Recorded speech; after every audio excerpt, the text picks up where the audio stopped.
মুরব্বী মুরব্বী, এই যে আমরাও যদি রিস্কার কাছে আজকে গেছি, মুরব্বী মুরব্বী কই যাবেন, হ্যাঁ বাসার ভঙ্গিটা বোঝা গেছে যে ওই মুরব্বী মুরব্বী আওয়াজ শুনছে।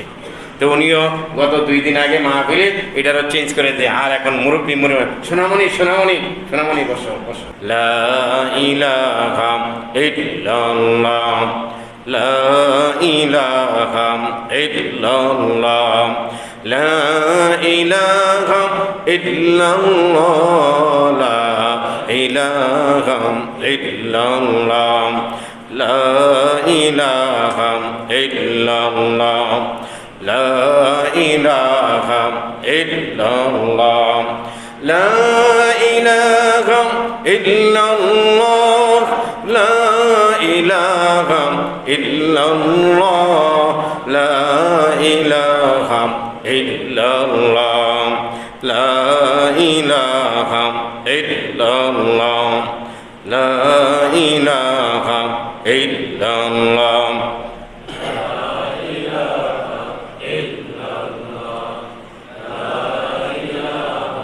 ইল্লাল্লাহ, লা ইলাহা ইল্লাল্লাহ মুহাম্মাদুর রাসূলুল্লাহ সাল্লাল্লাহু আলাইহি ওয়াসাল্লাম। ইয়া সাহিবাল জামাল ওয়া ইয়া সাইয়্যিদাল বাশার, ইয়া সাহিবাল জামাল ওয়া ইয়া সাইয়্যিদাল বাশার, মিন ওয়াজহিকাল মুনীর لقد نور القمر،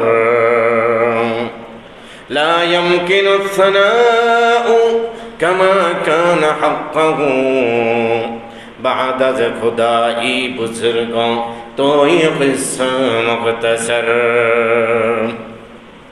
আলহামদুলিল্লাহ। সম্মানিত সবার আগে আগন্তক মুসল্লিবৃন্দ, আশিকান জাকেরান, রব্বে কারিমের দরবারে শাকেরান, শুকরিয়া আদায়কারী, জিকিরকারী, নবীর আশেক, প্রেমিক, আল্লাহকে ভালোবাসনেওয়ালা, আপনারা বারংবারই সবার আগে জামে মসজিদ আসেন। আল্লাহ সুবহানাহু ওয়া তাআলা জান্নাতে হাউজে কাউসারে এভাবে সবার আগে যাওয়ার তৌফিক দান করুক। সবাই বলি আমিন। দুনিয়াতে মাটির উপরে যে যত ভালো কাজ করবে, মাটির নিচে সে তত ভালো অবস্থানে থাকবে, এটাই স্বাভাবিক। মাটির উপরে জগতে যে যত ভালো কাজ করবে, মাটির নিচে অর্থাৎ কবরে সে তত ভালো অবস্থানে থাকবে, এটাই স্বাভাবিক। যেহেতু রাসূল বলছেন আদ-দুনিয়া মাজরাতুল আখিরাহ, দুনিয়াটা হচ্ছে আখিরাতের শস্য খেতি, ফসল করার জায়গা। ফসল করে কৃষকেরা 4 মাস 3 মাস, বাকি 4 মাস 6 মাস ঘরে বসে আরামে খায়। যেই কৃষক ভালোভাবে ফসল বোনে, ভালো বীজ বোনে, হ্যাঁ জলায়, বিলে সময় দেয়, সার সময় মতো দেয়, ঘাস আগাছা সময় মতো উঠিয়ে নেয়, পানি ঠিক মতো শেষ করে, ওই কৃষকের ফসল ভালো হয়। এই দুনিয়াতে যেহেতু নবীজি বলছেন এটা হচ্ছে আখিরাতের খেতির ফসল করার জায়গা, এখানে যারা আমলে ভালো সময় দিবেন, মসজিদে সময় দিবেন, মাহফিলে সময় দিবেন, তালিমে হালকায় জিকিরে ভালো কাজে সময় দিবেন, ওখানে গিয়ে ভালো ফসল ভোগ করবেন, এটাই স্বাভাবিক, এটা যুক্তিগত কথা। আমরা আজকে যে আলোচনাটা নিয়ে আসবো, গত শুক্রবারে যে আলোচনা নিয়ে আসছিলাম 4 পারায় সূরাতুল আল ইমরানের 164 নং আয়াতের আলোচনার অর্ধেক গিয়েছিল আয়াতের, আর বাকি অর্ধেক আজকে চলবে। 1446 হিজরির রবিউল আউয়াল মাসের প্রথম জুমা আজ, 1446 হিজরির রবিউল আউয়াল মাসের প্রথম জুমা আজ। এই রবিউল আউয়াল মাসের 12 তারিখ, মতান্তর 8, 9 ইত্যাদি তারিখে পেয়ারা নবী মুহাম্মদ রাসূলুল্লাহ সাল্লাল্লাহু আলাইহি সাল্লাম আকাশ থেকে, অন্যত্র জগৎ থেকে মায়ের ওদরে, মায়ের গর্ভে এসে দুনিয়াতে, পৃথিবীতে ভূমিষ্ঠ হয়েছিলেন। জায়গাটা ছিল মক্কাতুল মুকাররমা। আমরা নবীজি যেই জায়গায় জন্মগ্রহণ করেছেন তাহার উপকারিতা, মানে সর্বশ্রেষ্ঠ জায়গায়, সর্বশ্রেষ্ঠ ভাষা, সর্বশ্রেষ্ঠ স্থানে, সর্বশ্রেষ্ঠ সময়ে নবীজি এসেছেন, এই ব্যাপারে আলোচনা হয়েছে। আজকে রাসূল সাল্লাল্লাহু আলাইহি সাল্লামের ওই ব্যাপারটা নিয়ে আলোচনা হবে যে সর্বশ্রেষ্ঠ মাতা, মা আল্লাহ নির্বাচন করেছেন নবীর জন্য। সর্বশ্রেষ্ঠ বাবা নির্বাচন করেছেন নবীজি সাল্লাল্লাহু আলাইহি সাল্লামের জন্য। ইব্রাহিম আলাইহিস সালাম 4,000 বছর আগে দোয়া করেছিলেন যে আল্লাহ আমাকে তারা তো কাবা শরীফ নির্মাণ করাইছেন, মেরামত করাইছেন, সংস্কারের কাজ করাইছেন। এবার আমার তো উম্মত কম, ইব্রাহিম নবীর উম্মত কম, লোক সমাগম ছিল কম। আল্লাহ এমন এক জাতি, এমন লোক আপনি তৈরি করে দেন, রব্বানা ওয়াবআস ফীহিম রাসূলাম, এমন একটা রসুল আপনি প্রেরণ করেন, পাঠিয়ে দেন, যে নাকি 4টি ভূমিকা পালন করবে। এই 4টি ভূমিকা নিয়ে আলোচনা হবে। 4টি ভূমিকা পালন করবে এবং এই ইবাদত গাহটা কাবা শরীফের মধ্যে 24 ঘন্টা 24 আওয়ার্স ইবাদত করবে। আমি তো ঘর বানাইলাম, মানে ইবাদতকারী তো এত বেশি নাই, এমন একটা ইবাদতকারী আপনি আমার মাঝে প্রেরণ করেন যে ইবাদতকারী 24 ঘন্টায় ইবাদত করবে। জোরে বলি সুবহানাল্লাহ। হুজুর পাক সাল্লাল্লাহু আলাইহি সাল্লামের জন্য ইব্রাহিম আলাইহিস সালাম দোয়া করেছিলেন, রব্বানা ওয়াবআস ফীহিম রাসূলা, হে আল্লাহ এমন একটা নবী, এমন একটা রাসূল প্রেরণ করেন যে সে 4টা কর্মসূচি পালন করবেন। এই 4টা কর্মসূচি নিয়ে সূরাতুল আল ইমরানের 164 নং আয়াতের লাস্টের অংশ আলোচনা করব। 4টি ভূমিকা, 4টি কর্মসূচি। নবীজি সাল্লাল্লাহু আলাইহি সাল্লামকে আগমনের কথা ইব্রাহিম আলাইহিস সালাম 4000 বছর আগে দোয়া করেছিলেন। ইব্রাহিম নবীর দোয়া কবুলার্থে ইব্রাহিম নবীর ছেলে ইসমাইল আলাইহিস সালামের বংশধরের মধ্যে নবীদিকে আল্লাহ প্রেরণ করেছেন। সুবহানাল্লাহ। তো নবীজির আগমনের জন্য দোয়া করেছেন। ইবাদতকারী কেমন হয়েছে? পৃথিবীতে এমন একটি নিঃশ্বাস, এমন একটি সেকেন্ড, এমন একটি মিনিট বাকি থাকে না যে কাবা শরীফটা তওয়াফ করা খালি হয়। হয় জিনেরা, নেক জিন্নাতেরা তওয়াফ করে, না হয় ফেরেশতারা তওয়াফ করে, না হয় মানুষেরা তওয়াফ করে। পৃথিবীর কোনো একটা সময় তওয়াফের জায়গাটা খালি হয় না। ইব্রাহিম নবীর দোয়া কবুল হয়েছে। আর নবীজিকে আল্লাহ রাব্বুল আলামিন সমস্ত নবীর নবী, সমস্ত নবীর ইমাম, সমস্ত নবীদের সৈয়দ মানে সর্দার, সমস্ত নবীর সভাপতি বানিয়ে পাঠাইছে। আর নবী এসে আল্লাহর কাছে দোয়া করছে, আল্লাহ এই বালাদান আমিনা কোরআনের শব্দ, আমি নিরাপদ জায়গার মধ্যে আপনি আমাকে প্রেরণ করছেন। পৃথিবীর এত শত রাষ্ট্র, কোনো রাষ্ট্রে আমাকে প্রেরণ করেন নাই। পৃথিবীর শত জায়গা, কোটি জায়গা, কোনো জায়গা আমাকে প্রেরণ করেন নাই। কাবা শরীফের পাশে আমাকে প্রেরণ করেছেন।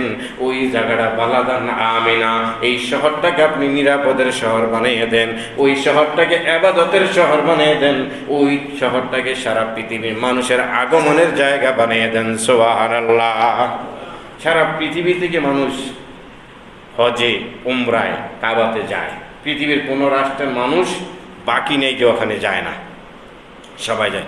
এমন একটা মিলন মেলা, এমন একটা মেলা নবীজির দোয়া বদলতে আল্লাহ বানাই দিয়েছেন। আল্লাহ রাব্বুল আলামিন ইব্রাহিম নবীর দোয়া কবুল করে নবীজিকে আমাদের মধ্য থেকে প্রেরণ করেছেন। জিন জাতির মধ্য থেকে প্রেরণ করেন নাই, ফেরেশতা জাতির মধ্য থেকে প্রেরণ করেন নাই। এটি গত শুক্রবারে বলা হয়েছিল, লাকাদ মান্নাল্লাহু আলাল মুমিনিনা ইয বাআসা ফীহিম রাসূলা। আমি আল্লাহ দয়া করে তোমাদের মধ্য থেকে, এই মানুষ তোমাদের মধ্য থেকে তোমাদের জন্য একটা রসুল আমি প্রেরণ করে দিলাম। ওই রসুল এসে তোমাদেরকে যে কর্মসূচিগুলো দিবে, মিন আনফুসিহিম ইয়াতলু আলাইহিম আয়াতিহি, 1 নম্বরে এসে আল্লাহর কথাগুলো তোমাদের মাঝে তেলাওয়াত কইরা কইরা শোনাবে। সুবহানাল্লাহ।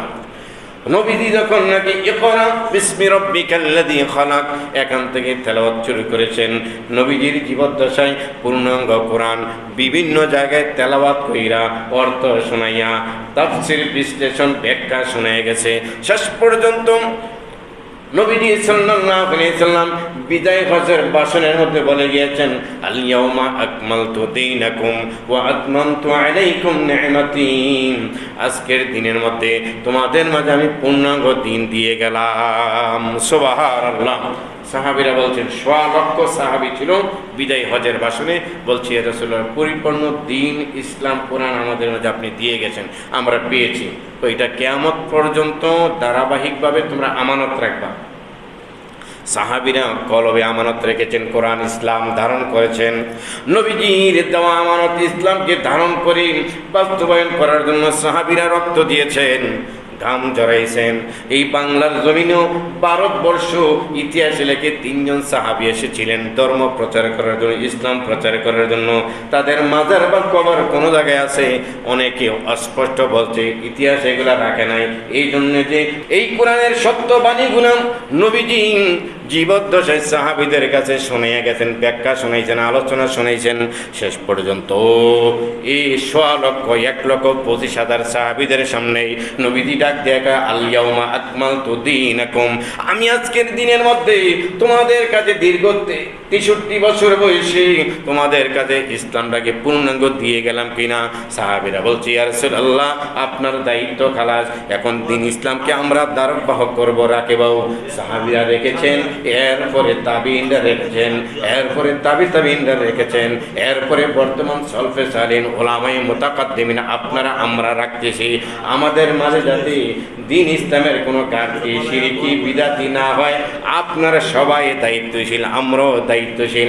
আপনার কারণে যদি দিন ইসলামের মধ্যে কোনো ক্ষতি হয়, এই দিন ইসলামের আমানত নবীজির রেখে যাওয়া আমানত, দিন ইসলামের ক্ষতি আপনি করলেন, কিয়ামতের ময়দানে নবীজির সামনে জবাবদিহি করা লাগবে। উম্মতের দল, রক্ত জড়ান লাগে নাই, তোমরা মুসলমান হইছো, আল্লাহর কাছে দোয়া করা লাগে নাই, তোমরা আমি নবীর উম্মত হইছো, আল্লাহর কাছে দোয়া করা লাগে নাই। এত সুযোগ সুবিধা পাইয়াও দিন ইসলামটাকে তুমি বিকৃতি করেছ। দিন ইসলাম তোমার মাঝে, তোমার পরিবারে, তোমার ফ্যামিলির মধ্যে ক্ষতি হয়েছে, তুমি একবারও বাধা দাও নাই। ও প্রাণের ভাইয়েরা আমার, यहाँ हम सब मुसाफिर हैं, वही आखिर ठिकाना, कोई आगे रवाना है, कोई पीछे रवाना। दिन की सूरज डूब रही है हम लोगों को सामने, रोज हशर में क्या जवाब है मुस्तफ़ा की सामने, रोज हशर में क्या जवाब है मुस्तफ़ा की सामने। आज कुछ कर लो मुशक्क़त आमल की मैदान में, और न शर्मिंदा रहा होगा रोज इम्तिहान में, और न शर्मिंदा रहा होगा रोज इम्तिहान में। ওই দিন রোজ ইমতিহানের দিন লজ্জিত হতে হবে যে তোমার মাঝে, তোমার জীবদ্দশায় দিন ইসলামের, মুহাম্মদের ইসলামের কুরবানি হয়েছে, মানে কি নষ্ট হয়েছে, তুমি বাধা দাও নাই, তোমার মাধ্যমে ক্ষতি হয়েছে। তোমার ছেলে গাঞ্জা খাইছে, তুমি বাধা দাও নাই, তোমার মেয়ে অর্ধল হইয়া কলেজে গেছে, তুমি বাধা দাও নাই, দিন ইসলাম পূর্ণ হয়েছে।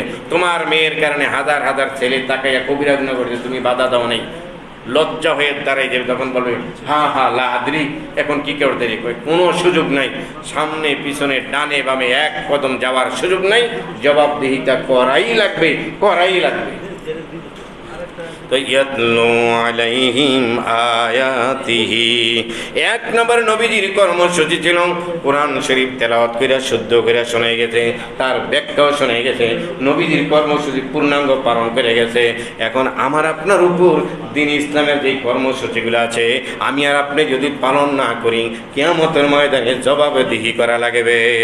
নবীজির তেলাওয়াত করেছেন, নবীজির তেলাওয়াত আবু জাহেল ঘরের বেড়া ফাঁক কইরা, বিল্ডিং এর ব্যবস্থা ছিল না, শুনতো মুহাম্মদ করতেছে ইয়াসিন ওয়াল কুরআনিল হাকীম, এভাবে তেলাওয়াত করতেছেন, মধুর তেলাওয়াত। আবু জাহেল বেরাফাত করে শুনতেছে, কয় তেলাওয়াতটা তো খারাপ না, এই যে তেলাওয়াত করতেছে দিল আকর্ষণ হয়ে যাচ্ছে।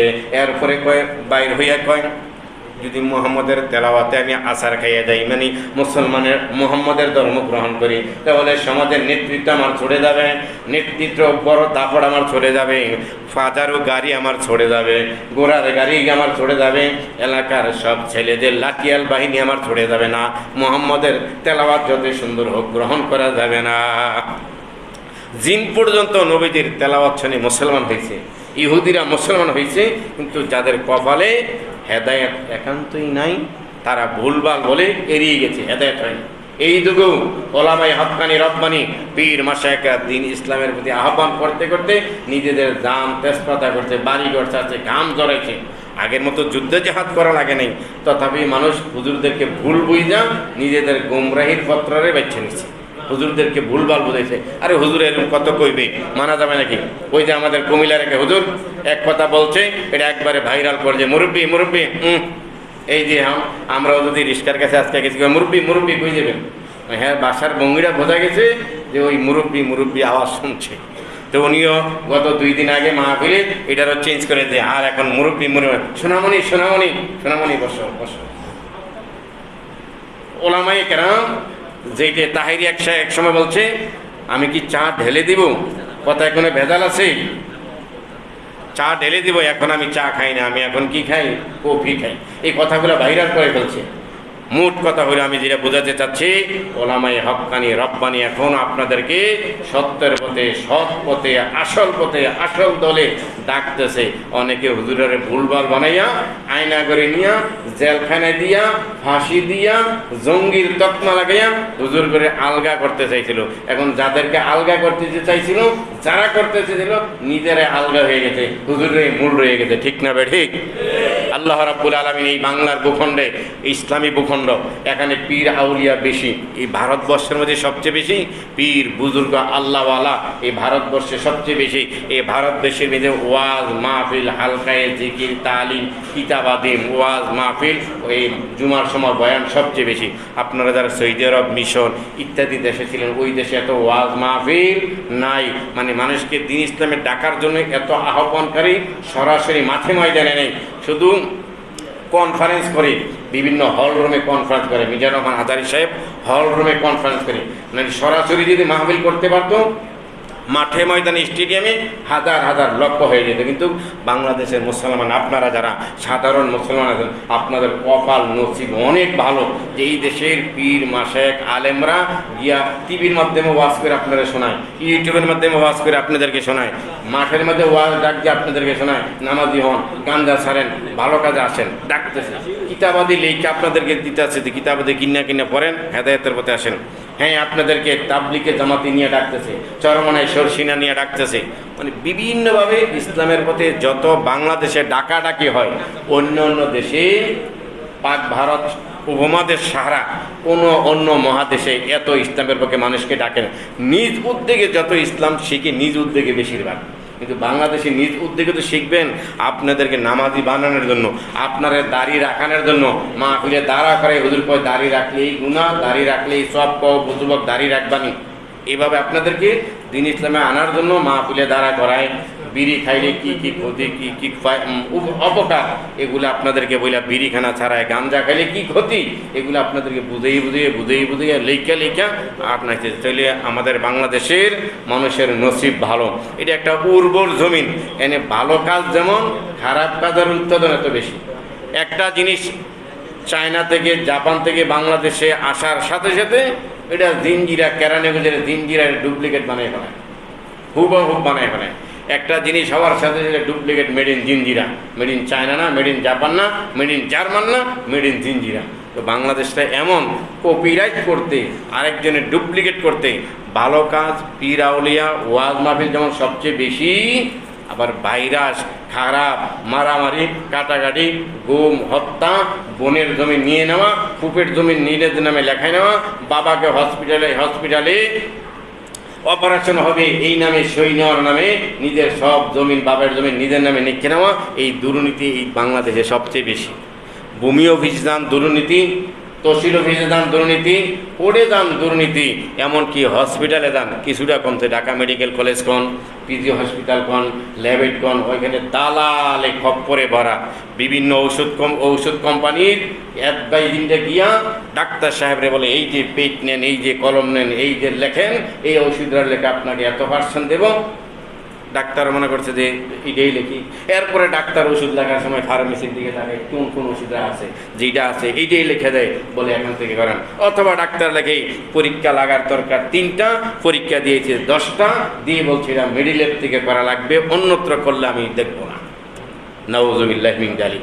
বুঝাইতে যাচ্ছি যে সেবালয়গুলা, এগুলা কষালয়, কষাইখানার মতো হয়ে গেছে, সব জায়গার মধ্যে দুর্নীতি হয়ে গেছে।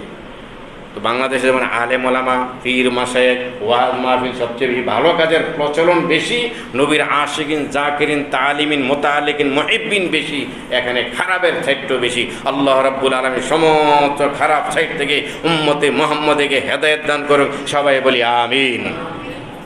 ইয়াতলু আলাইহিম আয়াতিহি, এক নম্বর কর্মসূচি নবীজি সবাইকে তেলাওয়াত করে শোনাই গেছেন। তেলাওয়াত শুনে ইহুদিরা মুসলমান হয়েছেন, তেলাওয়াত শুনে জিনও মুসলমান হয়েছেন। যাদের কপালে হেদায়েত নেই তারা তেলাওয়াতে কোনো কাজে লাগাই নাই।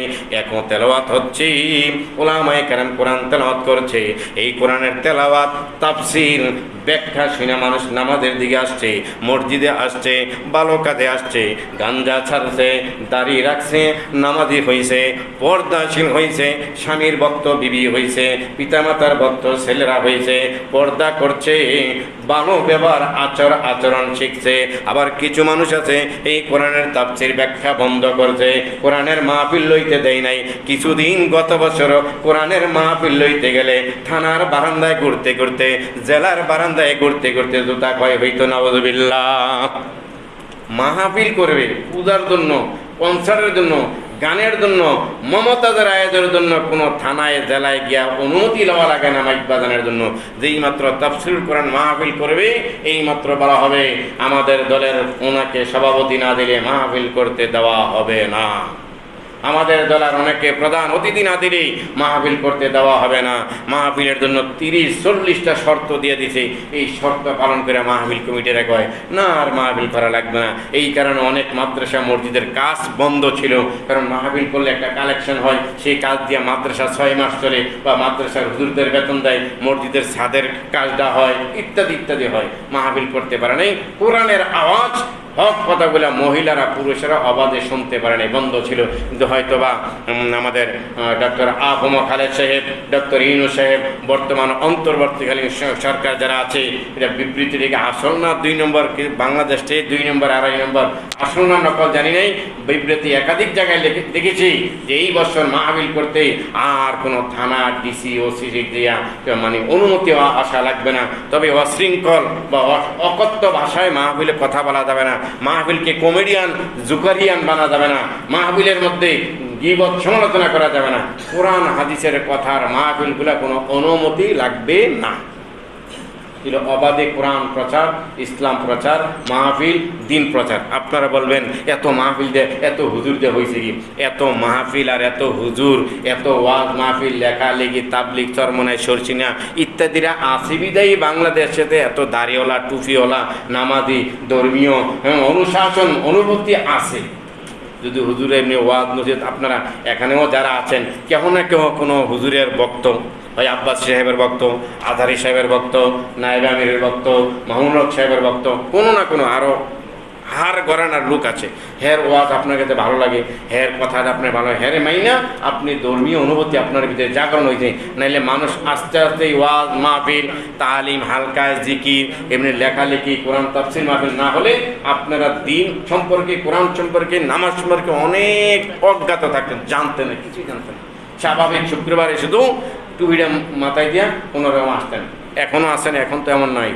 দেখতেন না টুপি দই না, বছরে একবার টুপি দই না, শুধু শুক্রবারে জুমার দিন কোনো টুপিটা কোনো আন থেকে নিয়ে মাথায় দিয়ে কোনো রকম নামাজ পড়ে, নামাজের টাইমে আসে, পরে চলে যায়, এমন মানুষ ছিল। কিন্তু এখন আপনারা টুপি এক একজনের 2-3টা সুন্দর টুপি, সুন্দর পাঞ্জাবি, দামি পাঞ্জাবি, হ্যাঁ এইটা দিয়ে আপনারা নামাজ পড়তে আসেন, জুমার দিন আগে আগে আসেন, হ্যাঁ তালিমে আসেন, নামাজে আসেন। তাহলে এখন ওই ওয়াজ মাহফিল ইত্যাদির কারণে আপনাদের ধর্মীয় অনুভূতি আগের তুলনায় অনেক বেশি, অনেক বেশি।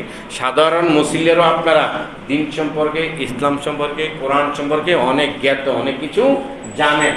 আল্লাহ রাব্বুল আলামিন আরও জানার তৌফিক দান করুক, সবাই বলি আমিন। প্রাণের ভাইয়েরা আমার, বন্ধুরা আমার, যেই কথাটা বলতেছিলাম, নবীজিকে আল্লাহ রাব্বুল আলামিন 4টা কর্মসূচিতে প্রেরণ করেছেন। 1 নম্বর কর্মসূচি ইয়াতলু আলাইহিম আয়াতি, 1 নম্বর কর্মসূচি কোরআন তেলাওয়াত করা। নবীজি কোরআন তেলাওয়াত কইরা শুনিয়ে দিয়ে গেছেন। নবীজির তেলাওয়াত আমরা হয়তো সরাসরি শুনি নাই, কিন্তু সাহাবায়ে কেরাম নবীজির তেলাওয়াত সরাসরি শুনেছে। উত্তম মাতা উত্তম পিতা নবীজিকে দিয়ে এরপরে প্রেরণ করেছে। নবীজি বলছেন আনা ইবনু জবিহাইন, আমি দুই জবাইকৃতওয়ালা পুরুষের সন্তান, দুইজন জবাইকৃত পুরুষের সন্তান। আল্লাহ রাব্বুল আলামিন ইতিহাস রচনা করেছেন। একজন হলো ইসমাইল আলাইহিস সালাম, আরেকজন হলো আব্দুল্লাহ। নবীজির বাবার বাপসা ছাড়া, নবীজির বাবার বাপসা ছাড়া 12 ভাই। কয় ভাই? 12 ভাই। আব্দুল্লাহ, আমির, হামজা, ওরা 12 ভাই। এক সময় আব্দুল মুত্তালিব নবীজির দাদা, জমজম কূপটা নবীজির পূর্বপুরুষ, নবীজির আব্বাদান বলতে পারেন বা দাদাদানের দাদাদান, ইসমাইল আলাইহিস সালামের পায়ের ডান পায়ের এই মুড়া থেকে উৎপত্তি হয়েছিল ইসমাইল আলাইহিস সালাম, বিবি হাজারা। সেই ইসমাইল আলাইহিস সালামের বংশেরই নবীজি, আমাদের নবীজি। তো নিজেদের ধরেন বাবা বা দাদাদান ইসমাইল আলাইহিস সালামের যে পায়ে লেগে জমজম উৎপত্তি হয়েছিল, চালু হয়েছিল, ওটা বন্ধ হয়ে গেছে। ওইটা কোন জায়গায় মুখটা আব্দুল মোত্তালিব খোঁজে পাইতেছে না, লুক লাগাইছে, খোঁজে পাইতেছে না। শেষ পর্যন্ত মান্যত করেছে আব্দুল মোত্তালিবে, যদি জমজম কূপের আসল মুখটা পাই, যেখান দিয়ে পানি উঠবে, পানির ফোয়ারায় পানি উঠবে, মুখটা মরে গিয়েছে, মানে মুখটা বন্ধ হয়ে গেছে, কোন জায়গায় মুখটা, কোন এরিয়ায় খুঁজে পাচ্ছে না। যদি আমি জমজম কূপটার মুখটা পেয়ে যাই, ইসমাইল আলাইহিস সালামের সেই পায়ে লাগিত, তাহলে আমার 12 জন ছেলে সন্তান আছে, এই 12 জনের মধ্যে থেকে একজনকে আল্লাহর রাস্তায় কুরবানি করে দেব। খুঁজতে খুঁজতে খুঁজতে খুঁজতে কূপ পেয়ে গেছে, পানি ওঠা শুরু করছে, পানি খাওয়া শুরু করছে, পানি চতুর্দিকে ছড়ানো শুরু হয়ে গেছে। এবার আব্দুল মুত্তালিব, নবীজি দুনিয়াতে আসেন নাই, তখনও জন্মে হয় নাই, নবীজির আব্বাও বিয়া করে নাই, আব্দুল্লাহ বিয়া করে নাই। আব্দুল মুত্তালিব নিজের ছেলে জবাই করার জন্য 12টা ছেলের মধ্যে নির্দিষ্ট করলো, এই আব্দুল্লাহরে জবাই করে দেব, কুরবানি করে দেব। মহল্লার কিছু মুরব্বীরে ডাকছে, আমি তো এভাবে মান্যত করেছিলাম, জমজম কূপের মুখটা যদি পাই তাহলে আমি আমার একটা ছেলে কুরবানি করে দেব। তবে এই 12টা আমার ছেলে আছে, 12টা ছেলের মধ্যে আমি এইটারে নির্ধারণ করেছি, তার নাম আব্দুল্লাহ, এখনো ছোট, এই আব্দুল্লাহর কুরবানি করব। ওর এলাকার মুরব্বীরা বলে, ও আব্দুল মুত্তালিব, তোমার 12 জন সন্তানের মধ্য থেকে এই সন্তানের সবচেয়ে বেশি ভদ্র, এই সবচেয়ে একবারে শান্তশিষ্ট, এইটাই ভালো আখলাকের, সব দিয়ে ভালো, তবে সবচেয়ে বেশি ভালো এইটারে না দিয়ে তুমি অন্য সন্তান কুরবানি করো। আব্দুল মুত্তালিব হয় না, এইটাই করবো, আমি নির্দিষ্ট করছি আব্দুল্লাহরে করবো। আব্দুল্লাহর ঘরেই আমাদের নবীজি সাল্লাল্লাহু আলাইহি ওয়াসাল্লাম জন্মগ্রহণ করেছেন, তাই আব্দুল্লাহর করব। শেষ পর্যন্ত সিদ্ধান্ত হলো, ঠিক আছে, আব্দুল্লাহরে যদি লটারি ডালি, আব্দুল্লাহর নাম ওঠে, লটারি ডালছে, আব্দুল্লাহর নাম উঠছে। শেষ পর্যন্ত এলাকার মানুষেরা সিদ্ধান্ত দিলে সবাই বসে, আব্দুল্লাহর নামটা একটা লটারির কাগজে দাও, আরেকটার মধ্যে 10টা ওড় দাও, আরেকটার মধ্যে 10টা ওড়ের নাম দিছে। ওটার কিন্তু নাম আছে, আপনারা বিড়াল কুকুর পালেন না, নাম দেন মিনি বা কি ডগ ইত্যাদি নাম দেন। বাংলাদেশ ব্যাংকের পূর্ববাসী দেওয়ানবাগের যে ওটের খামার আছে, অনেক ওটের দুধ বিক্রি হয়, অনেক প্রত্যেকটা ওটের নাম আছে, গলার মধ্যেই বড় কাঠ দিয়া এই ওটের নামেই, এই ওটের নামেই এক একজনে একশো ওনারা মরিদানা। আমি ওখানেও গিয়েছি, যত জায়গা আছে বেশিরভাগ জায়গায় আমি গিয়েছি, নাহলে প্রত্যক্ষভাবে না বললে তো শুনে শুনে হয়ে যায় না। লাইসাল খবর কাল মোয়া হয় না, দেখাটা কখনো শোনার মতো, শোনাটা দেখার মতো হয় না। তো দেখে আসছি, তো আয়সাকে অমক মরে দিয়ে যা, হামজা ওটের দুধ দেন আমার, ওই যে নামটি আমার মনে নেই, অমুক উড়ের দুধ আমাকে দেন, ওইটার দুধটা খুব গাঢ়, তারা যারা সবসময় আনে, আমি দাঁড়িয়ে থেকে কতক্ষণ দেখেছি। তো এরকম 10টা ওড়ের নাম দিছে, আবার লটারির নাম দিছে, আব্দুল্লাহ নামে ওড়ে, আব্দুল্লাহর কুরবানি করা লাগবে। 20টা ওড়ের নাম দিয়েছে, আব্দুল্লাহর নাম ওড়ে। 30টা ওড়ের নাম দিয়েছে, আব্দুল্লাহর নাম ওড়ে। 40টা ওড়ের নাম দিয়েছে, আব্দুল্লাহর নাম ওড়ে। 100 ওট এর নাম দিছে। 10 বারের পরে 100 ওটের নাম লটারিতে আসছে, আব্দুল্লাহর নামটা তল পড়ছে। এরপরে 100 ওট আল্লাহর রাস্তায় আব্দুল মুত্তালিবে কুরবানি করে দিছে। সুবহানাল্লাহ। ওখানে লটারি হইতে হইতে হইতে হইতে 10 বার 100 ওট কুরবানি করছে। নবী এই জন্য বলেন, আনা ইবনু জবিহাইন, আমার আব্বারে তো এই সময় কুরবানি করে ফেলতো, ওইখান থেকে আল্লাহ বাঁচিয়ে আনছে। এর আগে ইসমাইল আলাইহিস সালামকে তো কুরবানি করতেছিল, ওইখান থেকে আমি আছি। এই 2 জবাইকৃত ওয়ালা মানুষের সন্তান আমি, আনা ইবনু জবিহাইন। এই আব্দুল্লাহকে আল্লাহ রব্বুল আলামিন নির্বাচন করেছেন, মানে সর্বশ্রেষ্ঠ পিতার ঘরে নবীজিকে দিয়েছেন, শ্রেষ্ঠ পিতা নির্বাচন করেছেন। সুবহানাল্লাহ। নবীজির চাচাদের অন্যদের নাম আব্দে শাম, আব্দে কাফ, আব্দে মানাফ ইত্যাদি নাম আছে। ওই নামটির তুলনায় আব্দুল্লাহ নামটা সবচেয়ে সুন্দর। নবীজির পিতাটাকে আল্লাহ রাব্বুল আলামিন শ্রেষ্ঠ পিতা নির্বাচন করেছেন। নবীজির মা আমিনা বাড়ি কিন্তু মক্কায় না। এখান থেকে যদি কক্সবাজার 300-400 মাইল হয়, যদি গাড়ির রাস্তা না থাকতো যাওয়াটা কত কষ্ট হয়ে যাইতো। মক্কা থেকে মদিনায় 300-400 মাইল দূরের কথা রাস্তা, কিন্তু ওই সময় তো গাড়ি ছিল না, এত ভালো রাস্তা ছিল না, পাহাড় আর পাহাড়, আরও দূরের কথা। ওই সময়ে আমিনা রাদিয়াল্লাহু তাআলা আনহার বাপদাদার বাড়ি কিন্তু মদিনায়, বাপদাদার বাড়ি মদিনায়। মদিনা থেকে কোনো একটা ব্যবসায়ী কাফেলায় মক্কায় ব্যবসার জন্য এসেছিলে, ওইখানে তারা অস্থায়ী বাড়ি করে ফেলেছে। আমিনা রাদিয়াল্লাহু তাআলা আনহার বাপদাদারা ওইখানে অস্থায়ী বাড়ির মধ্যে তারা রয়ে গেছে। আর ওই আমিনার ঘরে আমিনাকে আব্দুল্লাহর সাথে বিবাহ আল্লাহ করাইয়া ওই আমিনার পেটের মধ্যে মুহাম্মদকে আল্লাহ দিয়েছেন। সুবহানাল্লাহ। আমিনা রাদিয়াল্লাহু তাআলা আনহা পৃথিবীর সর্বশ্রেষ্ঠ মা হিসাবে আল্লাহ নবীজির মাকে প্রমাণ করেছেন। আমিনা অর্থ হইল আমানতদার, বিশ্বস্ততা। এই আমি মুহাম্মদকে এমন আমিনার বিশ্বস্ততার পেটের মধ্যে জন্মগ্রহণ করিয়ে দিলাম। সুবহানাল্লাহ। হযরত আমিনা বলেন, আমার পেটে যখন মুহাম্মদ আইছে, পেটের মধ্যে আছে, এই ভূমিষ্ঠ হয় নাই, আমি যখন গাছের কাছ দিয়ে হাঁটতাম মন চাইতো হাইরে গাছের ফলটা খাইতাম। মানুষের পেটে যখন বাচ্চা আছে এইটা ওইটা খাইতে, টক খাইতে মনে চায়। আমি যদি আমার শ্বশুরের, দাদা শ্বশুরের আব্দুল মুত্তালিবের বিশাল বড় বাগান বাড়ি ছিল, বাগানের কাছে যাইয়া গাছে উঠতে পারতাম না, মনে ভাবতাম ওই ফলটা যদি খাইতাম পেটে সন্তান ভালো লাগতো, মুখটায় রুচি আসতো, সাথে সাথে গাছটা ছোট হইয়া ফলটা আমার হাতের নাগালে এসে যেত। সুবহানাল্লাহ। পেটে আসারই মজেদা। শুধু তাই নয়, খুতবাতে যুলফিকারের মধ্যে এই ঘটনাটা লেখা। আমিনা রাদিয়াল্লাহু তাআলা আনহা জমজম কুয়ার পারে গেলে বা কোনো পানি আনতে গেলে অন্যান্য মহিলারা গিয়া কূপের পারে বালতি নিয়া, এই মস্ক নিয়া, চামড়ার মস্ক নিয়ে দাঁড়ায় থাকতো। পানির লেওয়ার 5-7 হাত 10 হাত নিচে, এই রশি ছাড়া, বালতি ছাড়া পানি উঠানো সম্ভব না। যেই মাত্র আমিনা রাদিয়াল্লাহু তাআলা আনহা বর্ণনা করেন, মুহাম্মদ আমার পেটের মাঝে, আমি যদি কূপের পারে পানি আনতে যাইতাম, পানি খাইতে যাইতাম, কূপের পানির লেওয়াটা আস্তে আস্তে উঠে কূপের মুখ বরাবর হয়ে যাইত। সুবহানাল্লাহ। আমি যতক্ষণ দাঁড়িয়ে থাকতাম কূপের পানি নিতে কোনো মহিলার কষ্ট হতো না। আমি যখন আসতে চাইতাম, মহিলারা যারা সিরিয়ালে দাঁড়িয়ে থাকতো তারা বলতো, ও আমিনা আপনি যাইয়েন না, আপনি চলে গেলে পানির লেওয়ার নিচে চলে যায়, আমরা রশি আর বালতি ছাড়া পানি উঠাইতে পারি না, অনেক কষ্ট হয়ে যায়। আর আপনি কূপের পরে আসলে পানির লেওয়ার কূপের মুখ পরিমাণ থাকে। হযরত আমিনা বলেন, আমি তখন থেকে বুঝছি আমার পেটে যেটা এসেছে, এরপর থেকে মুজিজার বরকত দেখতে পেয়েছি, আমার পেটে কোনো সাধারণ সন্তান নয়। সুবহানাল্লাহ। মুহাম্মদ আরবি है नबी रास्ते पेशवा आलम हुआ उसकी पैदा इससे उजाला, आलम हुआ उसकी पैदा इससे उजाला। महबूब ने कहा सल्लु अला नाम मोहम्मद, आँखों को दिया दिल के जिला नाम मोहम्मद, आँखों को दिया दिल के जिला नाम मोहम्मद। फरमाते हैं आदम के मुझे खुल्द दरी में लिखा हुआ तो बाब मिला नाम मोहम्मद, लिखा हुआ तो बाब मिला नाम मोहम्मद। जोरे बोली আল্লাহু আকবার। আলোচনার দ্বিতীয় আরেক পাঠ রয়ে গেছে, আহমদ মোহাম্মদ।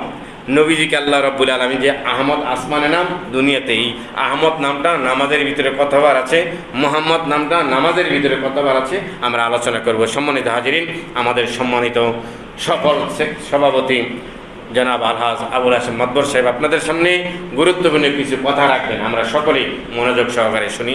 বারংবারই আপনারা শুনেছেন, ডাকে সাড়া দিয়েছেন, আজও তাই করবেন আশা করছি।